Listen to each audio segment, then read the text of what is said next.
क्या अमेरिका के राष्ट्रपति बाइडेन हमारे प्रधानमंत्री मोदी जी से ज्यादा ईमानदार है, ज्यादा मेहनती है, ज्यादा राष्ट्रभक्त है? यदि नहीं तो जितनी घूसखोरी, जमाखोरी, मिलावटखोरी, कालाबाजारी भारत में है, इतनी अमेरिका में क्यों नहीं है? यदि अमेरिका के राष्ट्रपति बाइडेन हमारे प्रधानमंत्री से ज्यादा ईमानदार, मेहनती, राष्ट्रभक्त नहीं है, तो जितनी अराजकता भारत में है, जितना क्राइम भारत में है, किडनैपिंग भारत में है, ड्रग स्मगलिंग भारत में है, ह्यूमन ट्रैफिकिंग भारत में है, नशा तस्करी भारत में है, मानव तस्करी भारत में है, इतना अमेरिका में क्यों नहीं है? यदि अमेरिका के राष्ट्रपति बाइडेन हमारे प्रधानमंत्री से ज्यादा ईमानदार, राष्ट्रभक्त नहीं है, तो जितना माओवाद, नक्सलवाद, कट्टरवाद, धर्मांतरण भारत में है, इतना अमेरिका में क्यों नहीं है? जितना रोहिंग्या, बांग्लादेशी घुसपैठ भारत में है, इतना अमेरिका में क्यों नहीं है? याद रखिए, शासक कितना ही अच्छा हो, जब तक नियम कानून अच्छा नहीं होता, तब तक न भ्रष्टाचार कम होता है, न अपराध कम होता है। जिस तरीके से भारत में सर तन से जुदा के नारे लगते हैं, अमेरिका में नहीं लगता। जिस तरीके से यहां धर्मांतरण हो रहा है साम दाम दंड भेद के द्वारा, अमेरिका में नहीं होता। जितना माओवाद, नक्सलवाद भारत में है, अमेरिका में नहीं होता। जितना कट्टरवाद और जिहाद भारत में है, अमेरिका में नहीं है। क्यों? क्योंकि उनका जुडिशियल सिस्टम अच्छा है, उनका पुलिस सिस्टम अच्छा है, उनका एडमिनिस्ट्रेटिव सिस्टम अच्छा है। उन्होंने पुलिस चार्टर लागू किया है, जुडिशियल चार्टर लागू किया है, एडमिनिस्ट्रेटिव चार्टर लागू किया है। उनके यहाँ 1 घंटे के अंदर एफआईआर होती है, 1 महीने में चार्जशीट फाइल होती है, 1 साल के अंदर सजा होती है। उनके पास नार्को पॉलीग्राफ ब्रेन मैपिंग कानून है। उनके पास धर्मांतरण कराने वालों को, घुसपैठ करने वालों को 100-100 साल सजा जेल में डालने का कानून है। हमारे पास नहीं है। भारत की 80% समस्याओं का समाधान कानून बना के हो सकता है, और कानून बनाने की कोई लागत नहीं होती। इसका मतलब बिना 1 पैसा खर्च किए, बिना कोई लागत लगाए के भारत की 80% समस्याओं का समाधान हो सकता है। 25,000 करोड़ रुपए में एक एयरपोर्ट बनता है, मुश्किल से 1 करोड़ लोगों को फायदा होता है।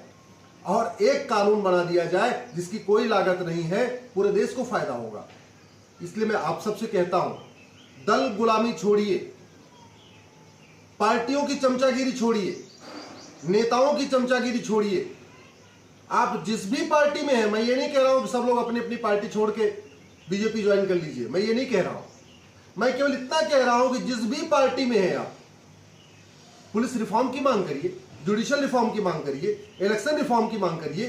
गुंडे बदमाश संसद विधानसभा में पहुंच रहे हैं, उनको रोकने की मांग करिए। हमारा थाना, हमारा तहसील, हमारा जिला आज भी अंग्रेजी कानूनों से चल रहा है, घटिया अंग्रेजी कानूनों को बदलने की मांग करिए। हमारा high court, supreme court, district court सब कुछ अंग्रेजी कानूनों से चल रहा है, उसको बदलने की मांग करिए। याद रखिए, भारत बचेगा तो पॉलिटिकल पार्टियां भी बचेंगी। भारत रहेगा, भारत मजबूत होगा तो हमारे आने वाली पीढ़ियां भी सुरक्षित होंगी। आज के नेता 25 साल के बाद आपके बच्चों को बचाने नहीं आएंगे, लेकिन आज का अच्छा कानून 25 साल के बाद भी आपके नेक्स्ट जनरेशन को बचाएगा। जिस तरीके से मजहबी उन्माद फैल रहा है, घुसपैठ हो रही है, धर्मांतरण हो रहा है, किडनैपिंग हो रही है, मर्डर हो रहा है, इन सभी समस्याओं का समाधान है भ्रष्टाचार मुक्त भारत।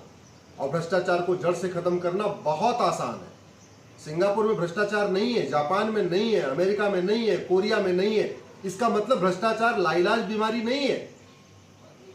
भ्रष्टाचार खत्म करने के लिए 1 नेशन 1 टैक्स कोड लागू करना पड़ेगा। सारे टैक्स खत्म करने पड़ेंगे, इनकम टैक्स, जीएसटी, टीडीएस, ये जितने भी टैक्स चल रहे हैं, सेल टैक्स, वैट, सबको खत्म करना पड़ेगा। केवल एक टैक्स, 1 नेशन 1 टैक्स, यानी बैंकिंग ट्रांजैक्शन टैक्स लागू करना पड़ेगा। 100 रुपए से बड़ी नोट बंद कर दे, 5,000 रुपए से महंगे सामान का कैश लेन देन बंद कर दे, 50,000 रुपए से महंगी प्रॉपर्टी को आधार से लिंक कर दे, नार्को पॉलीग्राफ ब्रेन मैपिंग कानून बना दे, और पूरे देश में 1 नेशन 1 टैक्स लागू कर दे, यानी बैंकिंग ट्रांजैक्शन टैक्स। हर व्यक्ति बैंक से ट्रांजैक्शन करेगा 1% टैक्स देगा, यानी 100 रुपए अगर ट्रांजैक्शन करेगा तो उसमें 101 रुपए, 1 रुपए एक्स्ट्रा दे देगा। ये बहुत आसान बात है। 1000 रुपए का कोई सामान खरीदा तो 10 रुपए एक्स्ट्रा दे दिया। सरकार मालामाल हो जाएगी, सरकारी खजाना भर जाएगा, चोरी बंद हो जाएगी, क्योंकि जितने अवैध काम होते हैं सब कैश में होते हैं। घूसखोरी टैक्स में होती है, जमाखोरी टैक्स में होती है, कैश में होती है, मिलावटखोरी कैश में होती है, नशा तस्करी कैश में होती है, मानव तस्करी कैश में होती है, किडनैपिंग से जो पैसा आता है वो कैश में आता है, खनन माफिया अपना जो काम करते हैं कैश में करते हैं, जितने भी ड्रग माफिया अपना काम करते हैं कैश में करते हैं, सारे अवैध काम कैश में होते हैं। कैश बंद हो जाए, भ्रष्टाचार बंद हो जाए, भ्रष्टाचार बंद हो जाए तो वास्तव में भारत कहते हैं सोने की चिड़िया, दोबारा सोने की चिड़िया बन जाएगा, फिर से राम राज्य आ जाएगा। जितने तरीके की इसमें भारत में देश विरोधी गतिविधियां हैं वो भी रुकेंगी, धर्मांतरण भी रुकेगा, घुसपैठ भी रुकेगी, जनसंख्या विस्फोट भी रुकेगा, अलगाववाद भी रुकेगा, कट्टरवाद भी रुकेगा। इसलिए मैं आप सबसे निवेदन करता हूं, 1 नेशन 1 टैक्स की मांग करिए।